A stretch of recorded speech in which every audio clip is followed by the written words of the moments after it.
Hey everybody, welcome to another episode of Bolts and Boost. I'm mainly doing this video just to catch everyone up on what happened to my previous truck.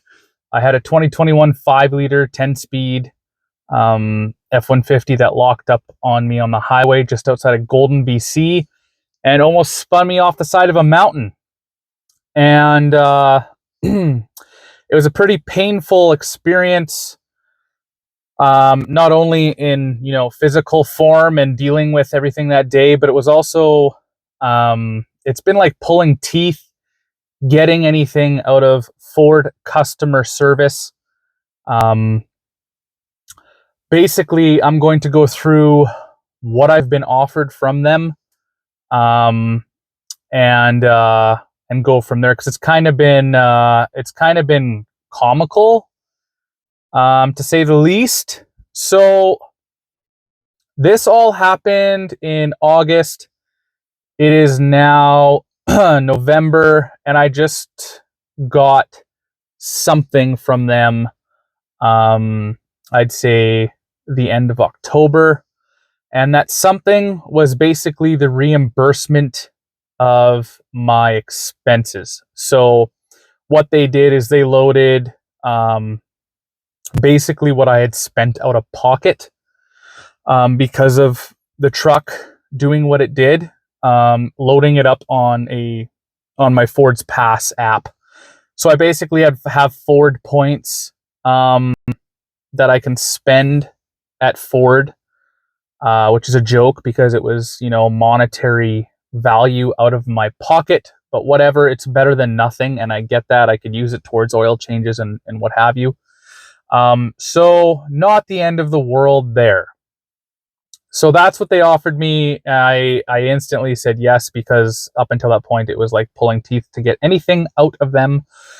But I wanted something else, because it was like a day of writing off my life.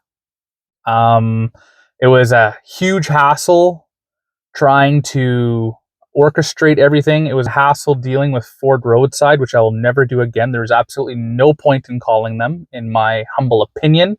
They were absolutely no help to me whatsoever. They basically told me to limp my truck to the nearest dealership if it could run and drive, which it did in gears 8, 9, and 10, and I was going up a mountain, so I was smelling the transmission really bad. And basically waiting in a town with nothing to do, nothing was open. Revelstoke, BC. There was a massive accident on the highway. So the town or village or whatever you want to call it was absolutely packed of people trying to find a place to stay because of this accident that closed the highways down for 24 hours. So basically, I was trapped in this town for a day of my life. Couldn't sleep anywhere. I literally had to eat and drink in my truck, which I did. And the list goes on. So it was not a good experience, aside from getting almost thrown off a mountain from my truck locking up at 110 kilometers an hour.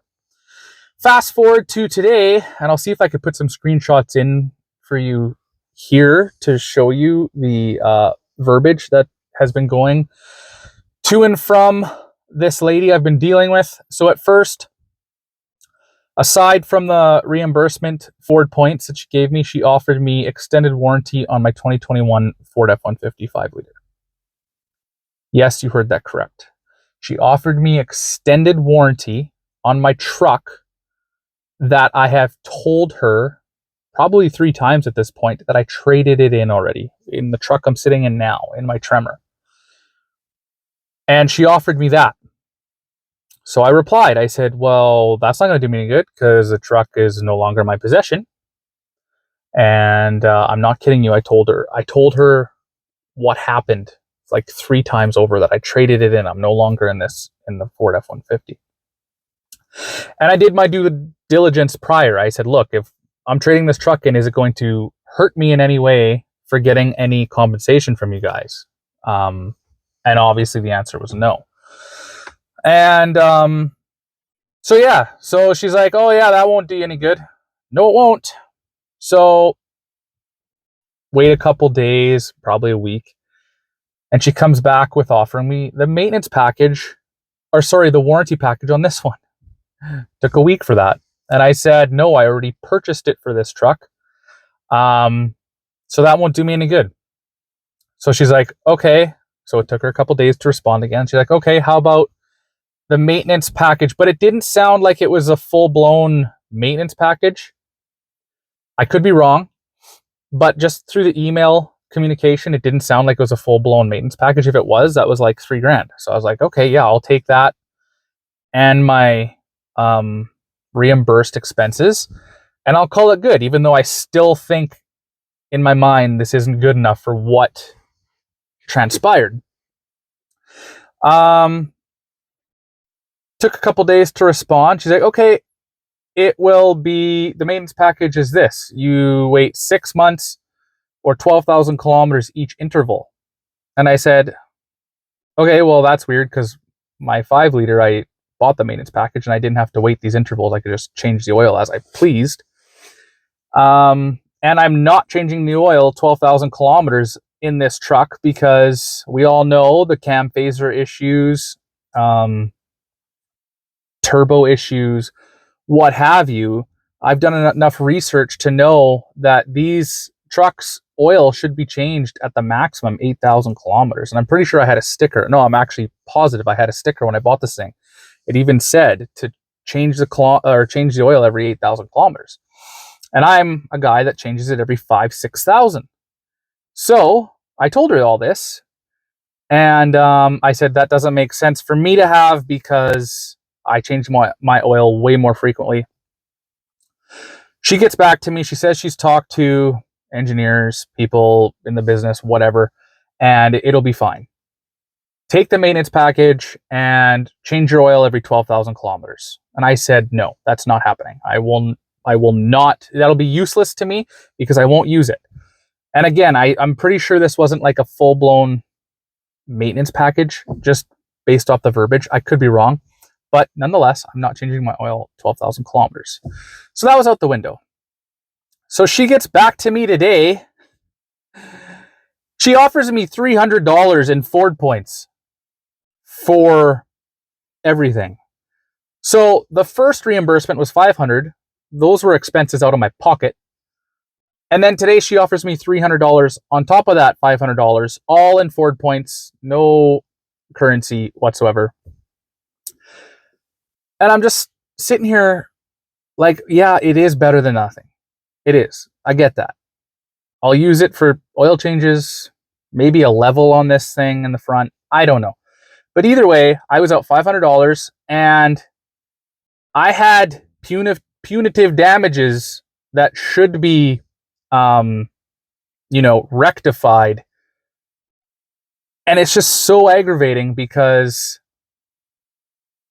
you have this big company that just can basically wave its what around and just basically do whatever the hell it wants. And there's really no justice behind it. I'm not being whiny. I'm being, I think, reasonable, very reasonable. And maybe I'm being too reasonable. I did reach out to the product liability section as well. And I got contacted by one of Ford's lawyers. And he said something would happen. And then he ghosted me. And he called me. I don't know why that shut off. He ghosted me. So I sent him another email just now telling him what I've been offered and what I got. And see if he responds to his third follow-up email that I sent him. Why did that shut off? Weird. Now it lights up. Everything lights up. So that's where we're at. I got $800 for spending my own money because of my Ford F-150 that almost threw me off a mountain to basically live in this town, pay for gas for people to come rescue me, yada yada yada. All the expenses that I wouldn't normally have to spend if my truck didn't lock up on the highway. And I think that's the bare minimum. But again, I didn't get that in dollars. Got that in Ford points. And then for my troubles and everything I went through, in the end, I was only offered $300. So I got $800 out of them. $500 for my own expenses, $300 for my troubles. And I just don't think it's acceptable. It really isn't. My truck was supposed to sit there until November, until now, waiting on bolts for the transfer case to the transmission. And between my dad and myself, we sourced those bolts. I think it was like 10 bolts. Sourced them at different dealerships and got the truck on the road, and I was able to drive it back home. And then after a week of being here, I traded it in. So anyway, that's my story. That's my update. If you guys are following along on this journey, I just wanted to give you guys a full update on where we're at today. I did tint the windows myself. Probably can't really notice it on the Tremor. But that's all I have for you guys today. Be sure to comment on your thoughts, basically, or if you have a similar issue. It sounds like there's a lot of people who are going through something similar with Ford, and I hear that it's not much better on the other side either. Chev, Dodge, you name it. So it's just us little guys fighting the big corporations, especially when they're pretty serious, just like that one. But anyway, I'm out. Hope you guys have a great weekend. All right, peace.